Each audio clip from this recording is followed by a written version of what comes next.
दोस्तों नमस्कार, मैं आपका दोस्त जितेंद्र सागर, अंक ज्योतिष, face reading, tarot card expert और अनैदी हीलर। अपने इस चैनल में आप सभी लोगों का हार्दिक अभिनंदन और वंदन करता हूं। जब तक है जान चलते रहिए, करते रहिए, हंसते रहिए, मुस्कुराते रहिए। जीवन का कुछ नहीं पता कब किस घड़ी में किसी के साथ क्या घटित हो जाए।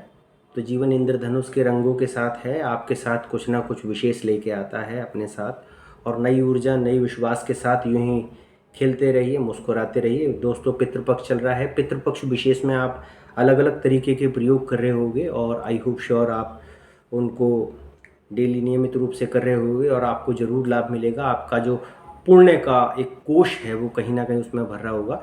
तो इससे पहले मैं आगे के सेगमेंट को शुरू करूं, निवेदन करूंगा, चैनल को सब्सक्राइब कहीं नहीं किया है तो कर लीजिएगा और बेल आइकन को दबा दीजिएगा। वीडियो को लाइक कीजिए, शेयर कीजिए, सब्सक्राइब कीजिए। दोस्तों, कर्ता करे ना कर सके, गुरु करे सो होए, 8 भवन 9 दीप में गुरु से बड़ा ना कोई। जीवन अपने साथ में बहुत सारी चीज़ें लेके आता है दोस्तों।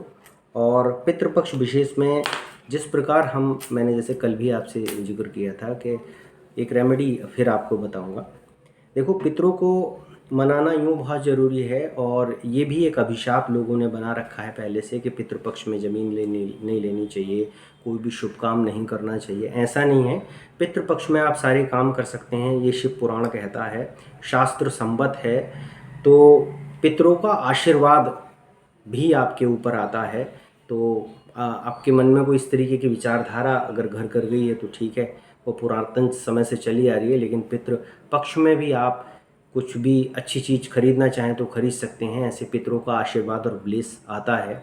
अगर ऐसा हो तो पितृपक्ष में किसी के अगर कोई पुत्र हो गया हो तो लोगों ने बहुत सारे आवरण और आडंबर बना रखे हैं जिससे चीज़ें खराब हो रही हैं। तो इन अंधविश्वासों को छोड़ के आप अपने इष्ट का नमन करिए, महामृत्युंजय मंत्र का जाप करिए, ओम नमो भगवते वासुदेवाय नमः का जाप कीजिए। और दोस्तों, पितरों को मनाने के लिए आप डेली रूटीन में जो भी काम कर रहे हैं करिए। और डेली, आज मैं एक नया तरीका आपको बता रहा हूँ। डेली आपको क्या करना है, 5 तरीके का अनाज लेना है जिसमें गेहूँ, बाजरा, अकूला, कोई भी 5 तरीके का मिक्स अनाज ले सकते हैं। चावल, आटा, सॉरी आटा नहीं, मतलब जो रहता है, बाजरा हो गया, गेहूँ हो गया, अकला हो गया, है ना, और ज्वार हो गया। इस तरीके से 5 तरीके का अनाज ले लीजिए। सुबह दैनिक रूप से जो भी आप पूजा कर रहे हैं, तुलसी को आप सींच रहे हैं, संडे को तुलसी को नहीं सींचते हैं, तो उस 1 कटोरी भर के वो लीजिए और 1 कटोरी भर के अपनी छत पर डाल दीजिए। पंछी के लिए एक दाना रखिए, मतलब एक पॉट रखिए जिसमें पानी भर दीजिए डेली। और ये रूटीन आप करिए। इसके साथ साथ कुत्तों के लिए एक पानी का कोई व्यवस्था आप वहाँ पे करके रखिए।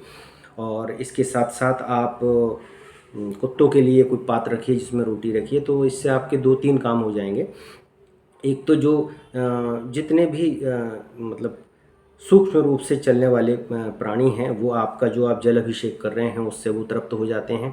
इसके अलावा आप पंछियों के लिए जो ब्रह्मांड में विचरते हैं उनके लिए आप ये सारी चीज़ें दे रहे हैं। और इसके साथ साथ जो कुत्ते हैं, है ना, और ये श्वान है और बहुत सारी चीज़ें हैं, ये इन्हें आप जो भोजन करा रहे हैं तो इससे बहुत सारे लोग तृप्त हो जाते हैं। तो जो भी लोग तृप्त होंगे ऐसे में वो आपको आशीर्वाद देंगे।